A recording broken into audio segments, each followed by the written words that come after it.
Welcome to our exciting journey into the New Testament as we dive deep into the book of Titus, a tiny book with a mighty punch. If you're new to the Bible or seeking to understand it better, you're in for a treat.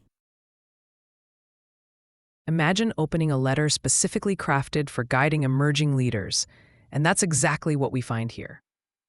Written by the Apostle Paul to his protege Titus, this epistle is a treasure trove of wisdom about leadership, faith, and good works. In ancient Crete, where Titus was sent, there were new Christians trying to navigate a culture quite like ours today, one with its own challenges and influences. Paul kicks off this letter by establishing his credentials and mission, underscoring the importance of truth and godliness. A key verse, Titus 1:5, reminds us that Paul left Titus in Crete to set in order what was unfinished and appoint elders. This verse sets the stage for understanding the urgency of instilling sound leadership in the early church. Paul lays out the qualities of a good leader: blameless, faithful, capable of teaching doctrine without faltering. Why, you ask?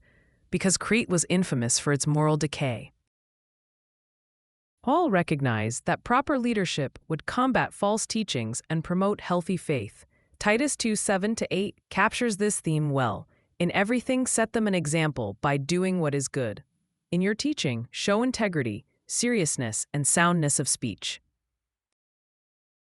Paul doesn't just challenge leaders, he offers wisdom for everyone. Older men and women, young people, and even servants find their instructions here.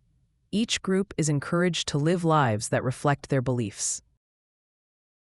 Finally, Paul emphasizes the transformative power of grace in Titus 3:5. He saved us, not because of righteous things we had done, but because of his mercy. It's a reminder that good deeds flow from acceptance of divine grace, not as a means to earn it.